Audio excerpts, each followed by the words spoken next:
Hi guys, today we are going to read The Stinky Cheese Man and Other Fairly Stupid Tales. This is written by John Ciesielka and Lane Smith, and it earned the Caldecott Honor Award. When we go back to school next year, if you want to take an AR test on it, it is level 3.4. This book is very silly, if you couldn't tell by the title. I have found a kernel of wheat, said the little red hen. Now who will help me plant this wheat? Where is that lazy dog? Where is that lazy cat? Where is that lazy mouse? Wait a minute. Hold everything. You can't tell your story right here. This is the end paper. The book hasn't even started yet. Who are you? Will you help me plant the wheat? I'm Jack. I'm the narrator. And no, I can't help you plant the wheat. I'm a very busy guy trying to put a book together. Now, why don't you just disappear for a few pages and I'll call you when I need you?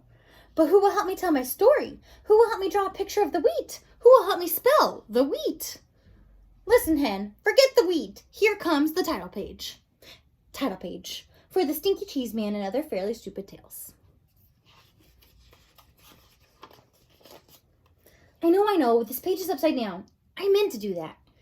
Whoever looks at that dedication stuff anyhow? If you really want to read it, you can always stand on your head or just flip the book over. This book is dedicated to our close, personal, special friend. Your name here. Introduction. A long time ago, people used to tell magical stories of wonder and enchantment. Those stories were called fairy tales. Those stories are not in this book. The stories in this book are almost fairy tales, but not quite. The stories in this book are fairly stupid tales. I mean, what else would you call a story like Goldilocks and the Three Elephants? This girl walking through the woods smells peanut porridge cooking. She decides to break into the elephant's house, eat the porridge, sit in the chairs, and sleep in the beds. But when she gets in the house, she can't climb up on baby elephant's chair because it's too big. She can't climb up on mama elephant's chair because it's much too big. And she can't climb up on papa elephant's chair because it's much, much too big. So she goes home. The end. And if you don't think that's fairly stupid, you should read Little Red Running Shorts, or maybe The Stinky Cheese Man. In fact, you should definitely go read the stories now, because the rest of this introduction just kind of goes on, it doesn't really say anything. I stuck it onto the end here so that it would fill up the page and make it look like I really knew what I was talking about. So stop now. I mean it. Quit reading. Turn the page. If you read this last sentence, it won't tell you anything. Jack, Up the Hill, Fairy Tale Forest, 1992. Surgeon General's warning. It has been determined that these tales are fairly stupid and probably dangerous to your health. This is quite the book. Chicken Lickin'. Once upon a time, Chicken Lickin' was standing around when a piece of something fell on her head. She wasn't the brightest thing on two legs, so she started running around in circles, clucking, "The sky is falling! The sky is falling! We must tell the president!" When Chicken Lickin' ran to her friend Ducky Lucky and clucked, "Ducky Lucky, Ducky Lucky, the sky is falling! The sky is falling! We must tell the president!" "Let's go!" quacked Ducky Lucky. Chicken Lickin' and Ducky Lucky ran to their friend Goosey Lucy and yelled, "Goosey Lucy, Goosey Lucy, the sky is falling! The sky is falling! We must tell the president!" "Let's go!" honked Goosey Lucy.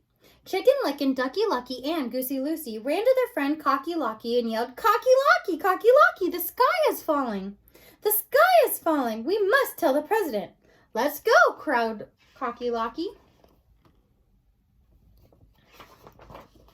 Wait a minute, cried Jack the narrator. "I forgot about the table of contents.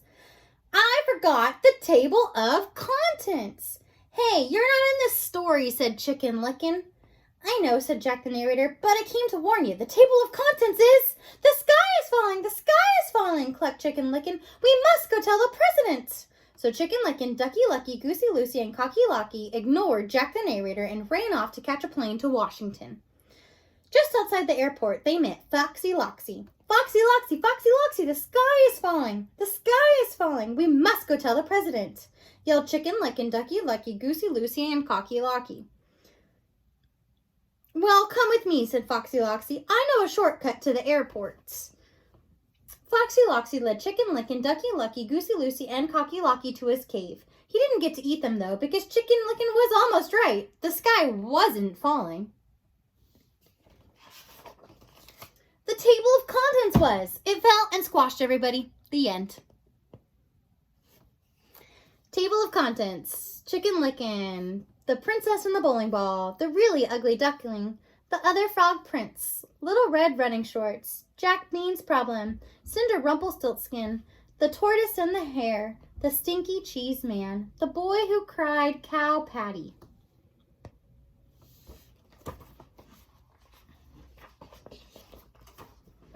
All right, this is The Princess and the Bowling Ball. Once upon a time, there was a prince, and this prince's dad and mom, the king and queen, somehow got it into their royal heads that no princess would be good enough for their boy unless she could feel a pea through 100 mattresses. So it should come as no surprise that the prince had a very hard time finding a princess. Every time he met a girl, his mom and dad would pile 100 mattresses on top of a pea and invite her to sleep over. When the princess came down for breakfast, the queen would ask, "How did you sleep, dear?" And the princess would politely say, "Fine, thank you." And the king would show her to the door. Now this went on for 3 years, and of course nobody ever felt the pea under 100 mattresses. Then one day the prince met the girl of his dreams. He decided he better do something about it. That night, before the princess went to bed, the prince slipped his bowling ball under the 100 mattresses.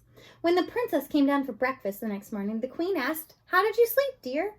"This might sound odd," said the princess, "but I think you need a new mattress. I felt like I was sleeping on a lump as big as a bowling ball." The king and the queen were satisfied, and the prince and the princess were married, and everyone lived happily, though not maybe completely honestly, ever after. The end.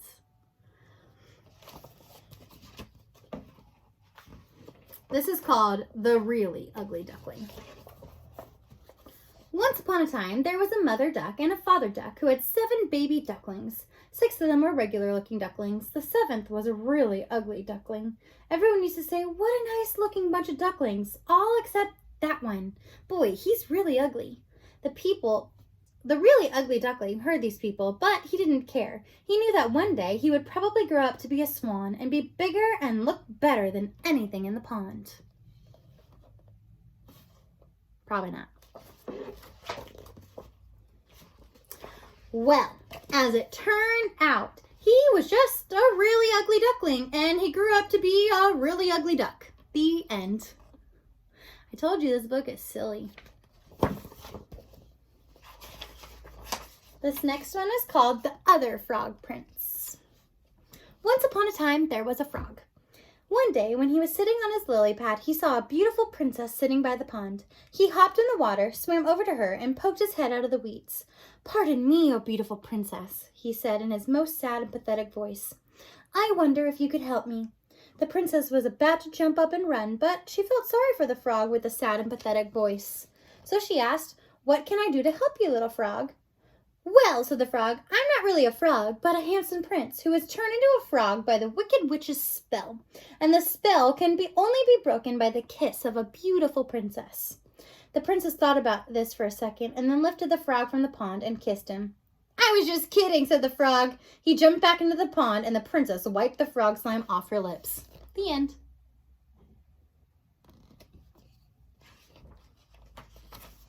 Little Red Running Shorts. "Okay, I've got things running smoothly now," said Jack the narrator. "And this next story is even better than the last 3. See, it's about a girl who runs very fast and always wears red running shorts. That's where her name comes from. Get it? So anyway, this girl is running to her granny's house when she meets a wolf. He tricks her into taking the long way while he takes the shortcut. Now this is the good part, because Red runs so fast that she beats the wolf to Granny's house. He knocks on the door and Red answers it. And guess what she says? 'My, what slow feet you have.' And that's it. The end. Is that great or what? So sit back, relax, and enjoy Little Red Running Shorts. And now, like I already said, Little Red Running Shorts. "You just told the whole story," said Little Red Running Shorts. "We're not going to tell it again." "You can't say that," said Jack. "You have to start with once upon a time." "No way," says the wolf. "You blew it." "But you guys are next. Look at the title on the top of the page. Little Red Running Shorts. That's you. Let's go, wolf. We're out of here." "Wait, you can't do this. Your story is supposed to be 3 pages long. What do I do when we turn the page?"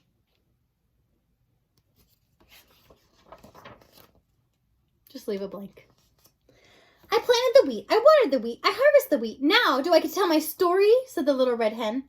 "Say, what's going on here? Why is that page blank? Is that my page? Where is that lazy dog? Where is that lazy cat? Where is that lazy mouse? How do they expect me to tell this whole story by myself? Where is that lazy narrator? Where is that lazy illustrator? Where is that lazy author? This little hen really wants to tell her story. Jack's bean problem. Forget that hen. Now it's time for the best story in the whole book. My story. Because once upon a time, I traded our last cow for 3 magic beans. And, hey, Giant, what are you doing down here? You're wrecking my whole story. I don't like that story, says the Giant. You always trick me. That's the best part, said Jack. Fee, fi, fum, fory, I have made my own story. Great rhyme, Giant, and I'm sure that your story is just as good, but there's no room for it, so why don't you climb back up your beanstalk, and I'll be back in a few minutes to steal your gold and your singing harp. I'll grind your bones to make my bread. I knew you'd understand. And there's another little thing that's been bugging me. Could you please stop talking in uppercase letters? It really messes up the whole page. I will read my story now, said the Giant. And he did.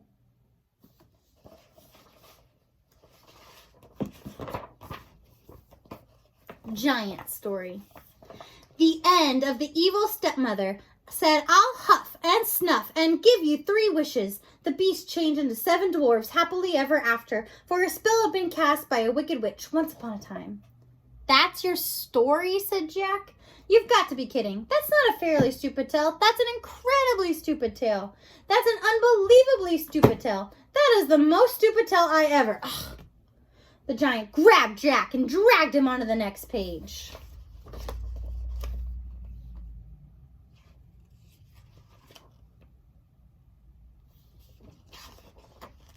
Jack's story. Once upon a time, there was a giant. The giant squeezed Jack and said, tell me a better story or I'll grind your bones to make my bread. And when your story is finished, I will grind your bones to make my bread anyway. Ho, ho, ho. The giant laughed an ugly laugh. Jack thought, he'll kill me if I do. He'll kill me if I don't. There's only one way to get out of this. Jack cleared his throat and then began his story.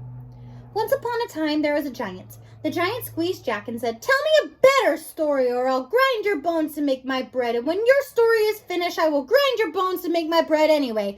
Ho, ho, ho. The giant laughed an ugly laugh and Jack thought, he'll kill me if I do. He'll kill me if you don't. There's only one way out of this. Jack cleared his throat and he began to tell a story. Once upon a time, there was a giant. The giant squeezed Jack and said, tell me a better story or I'll grind your... all the way down.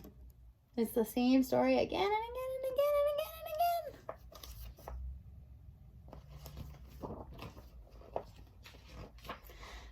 Rumpelstiltskin. Once upon a time, there was a beautiful girl named Cinderella who lived with her wicked stepmother and 2 ugly stepsisters. These step relatives were not only wicked and ugly, they also made Cinderella clean the house every day. One day, the local prince announced that he was holding a fabulous ball at his castle. Everyone was invited. The stepmother and stepsisters got all dressed up to go, but as usual, they made Cinderella clean the house, so she didn't have time to get ready. After the stepmother and stepsisters left for the ball, Cinderella sat down and began to cry. And then a little man appeared. Please don't cry, he said. I can help you spin straw into gold. I don't think that will do me much good, said Cinderella. I need a fancy dress, glass slippers, and a coach. Would you like to try to guess my name, said the clever little man. Cinderella looked at him. No, not really. Come on, do you think it's Chester? If you don't have a dress, it really doesn't matter. Oh, just guess my name. Any name. I'm not supposed to talk to strangers, said Cinderella. Then she closed the door and left the little man standing outside screaming, Rumpelstiltskin! Rumpelstiltskin! Rumpelstiltskin! When the mother and stepsisters got home from the ball, Cinderella told them all about the strange little man. They still made her clean the house, and, meaner still, they changed her name to Cinder Rumpelstiltskin. The end. These stories don't sound quite right to me. The Tortoise and the Hare. Oh, that's one we know.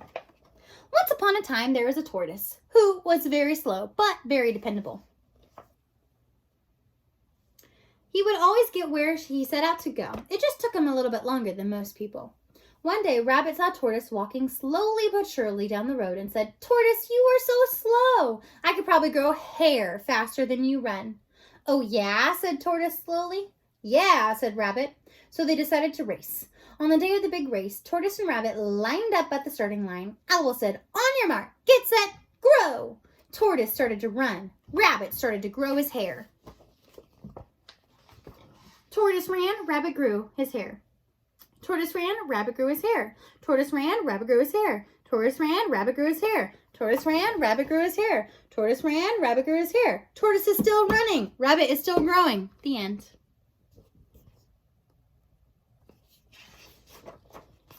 The Stinky Cheese Man.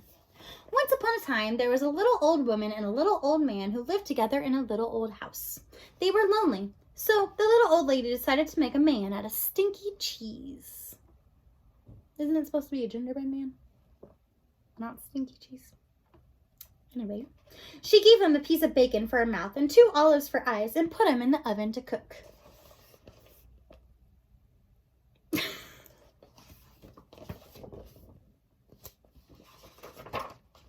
When she opened the oven to see if he was done, the smell knocked her back. "Phew, what is that terrible smell?" she cried. The Stinky Cheese Man hopped out of the oven and ran out of the door calling, "Run, run, run as fast as you can. You can't catch me. I'm the Stinky Cheese Man." The little old lady and the little old man sniffed the air. "I'm not really hungry," said the little old man. "I'm not really all that lonely," said the little old lady. So they didn't chase the Stinky Cheese Man. The Stinky Cheese Man ran and he ran until he met a cow eating grass in a field. "Wow, what is that awful smell?" said the cow. The Stinky Cheese Man said, "I've run away from a little old lady and a little old man, and I can run away from you too. Run, run, run, I can, as fast as you can. You can't catch me. I'm the Stinky Cheese Man." The cow gave another sniff and said, "I'll bet you could give someone 2 or 3 stomach aches. I think I'll just eat the weeds." So the cow didn't chase the Stinky Cheese Man either. The Stinky Cheese Man ran and ran until he met some kids playing outside the school. "Gross," said a little girl. "What's that nasty smell?" "I've run away from a little old lady and a little old man and a cow, and I can run away from you too. I can. Run, run, run, as fast as you can. You can't catch me. I'm the Stinky Cheese Man." A little boy looked up, sniffed the air, and said, "If we catch him, our teacher will probably make us eat him. Let's get out of here." So the kids didn't chase the Stinky Cheese Man either. By and by, the Stinky Cheese Man came to a river with no bridge. "How will I ever cross this river? It's too big to jump, and if I try to swim across, I'll probably fall apart," said you-know-who. Just then, the sly fox, who shows up in a lot of stories like these, poked his head out of the bushes.